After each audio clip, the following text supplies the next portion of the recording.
बिहार में चंद महीनों में विधानसभा होने वाले हैं चुनाव।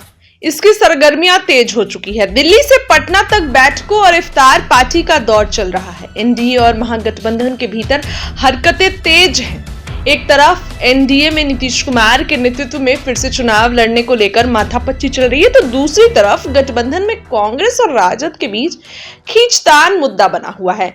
इन सबके बीच हम चिराग पासवान की उस गलती की बात करते हैं जिसकी वजह से तेजस्वी आज बिहार के एक बड़े नेता बनकर उभरे हैं। दरअसल बिहार के बीते करीब 3 दशक के इतिहास में 2020 का विधानसभा चुनाव सबसे अहम था। इस चुनाव में पहली बार नीतीश कुमार बेहद कमजोर हुए। राज्य की 243 सदस्यीय विधानसभा में राजद सबसे बड़ी पार्टी बनकर उभरी थी। उसे 75 सीटों पर जीत मिली थी। इसके बाद भाजपा थी जिसे 74 और नीतीश कुमार की जदयू को मात्र 43 सीटों पर सिमट गई। उस चुनाव में महागठबंधन की मुख्य पार्टी होने के बावजूद राजद केवल 144 सीटों पर ही चुनाव लड़ पाई। उसने 99 सीटें सहयोगी दलों को दी।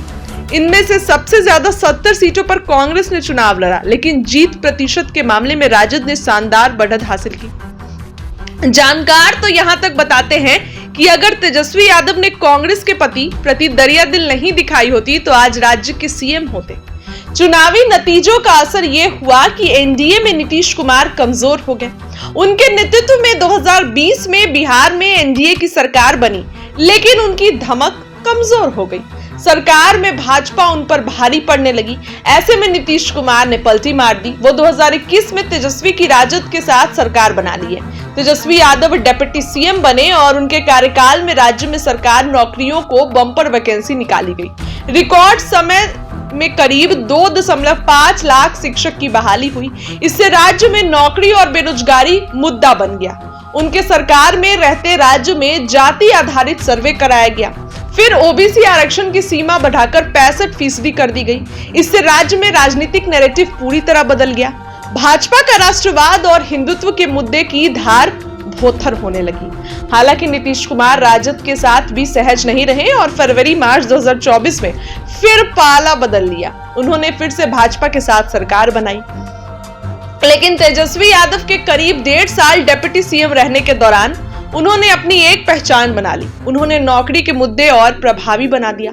ओबीसी राजनीति और आरक्षण के मसले को और प्रभावी कर दिया। युवाओं में उनकी लोकप्रियता काफी बढ़ गई। वे राज्य में सीएम पद के बड़े दावेदार बन गए।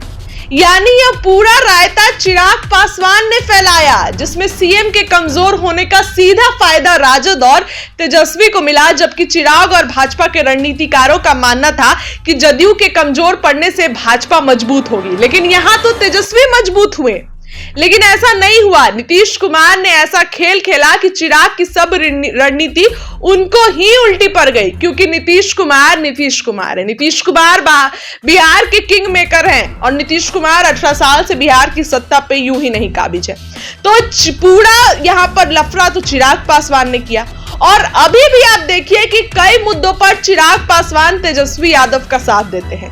अभी भी चिराग पासवान तारी के मुद्दे पर तेजस्वी का समर्थन करते नजर आते हैं। कई ऐसे मुद्दों पर चिराग और तेजस्वी की राय मिलती है।